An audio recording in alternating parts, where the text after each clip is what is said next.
Political analyst Kamel Wazne joins us now from Beirut. Thank you for joining us on the program. These protests have been going on for weeks now. So what's led to these violent clashes that we saw earlier today?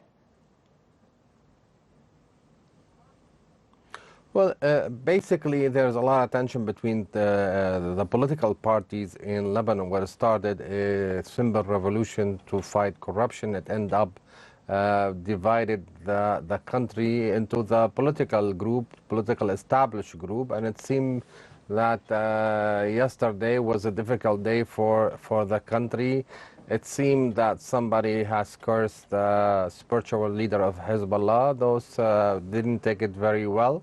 But it goes beyond that because they feel that Hezbollah feel maybe this is what's taking place could be to isolate him, and probably what happened yesterday send a message that maybe the other political party have a street and Hezbollah and Amal have their own street, and they can be effective as well. And it ended up that chaos was on the street and filled the street. The shutdown of all these streets throughout the country has harmed the country and actually postponed the consultation that's supposed to establish or designate the new prime minister.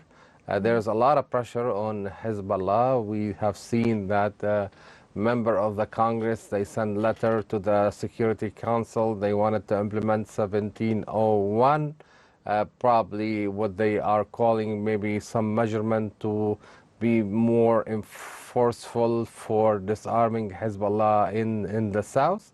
This did not resonate very well. It was taken into the street, and we saw what we saw. Something went wild and crazy. Right. Hezbollah's leader has said that foreign powers are exploiting the nationwide protests, and Lebanon is in danger of dissolving into civil war. In light of what we saw earlier today, do you believe that that is true? There is a lot of involvement, international involvement in the politics of Lebanon. You have a lot of actors who are involved in every side of the equation. You have the American, you have the Saudis, you have the Emiratis, you have the French, the European. We had some delegation today from Great Britain. You have to remember, Lebanon is every party is connected somewhere with an international country, and this is actually ending up causing all that friction on the ground. Definitely the American wanted to isolate Hezbollah, to remove Hezbollah from the government. We have seen the statement that came from the former ambassador, American ambassador to the U.S. Congress a couple days ago. We have seen the statement of the Secretary of the United States, Pompeo. He was very clear. They want to disarm Hezbollah, then they wanted Hezbollah to, or the organization, to disassociate itself from the Iranian influence, and they embrace those people who are on the street. So when it comes to the United States, definitely wanted to take every measure that can be weakening the Hezbollah, and they actually impose economic sanction on them, and they put most of their leadership into a designated terrorist organization.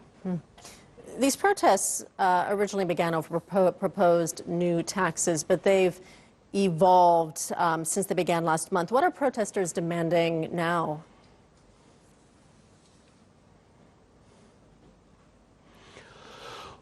Well, there's so many protesters on the street. There's so many organizations that fill the streets in Lebanon. There is not one coherent organization that run the show. But most of them, in the beginning, they wanted to reform. They wanted reform in the country. They want to fight corruption. They wanted different economic mandate for the country. And some of them called for early election.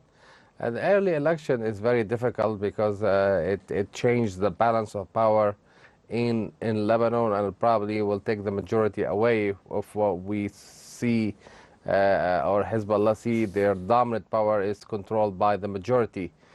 So I think right now it has changed a little bit because the political party who are opposed to Hezbollah actually got involved into that demonstration, and now it's the old way, what they call it, the 8th of March and the 14th of March. Two different political organizations divided the country, and everybody has different agenda. One is associated with probably the Persian Gulf country and United States, and the other it's probably more closely associated with Iran. Okay, we'll leave it there. Kamel Wazne joining us from Beirut. Thank you for your thoughts today.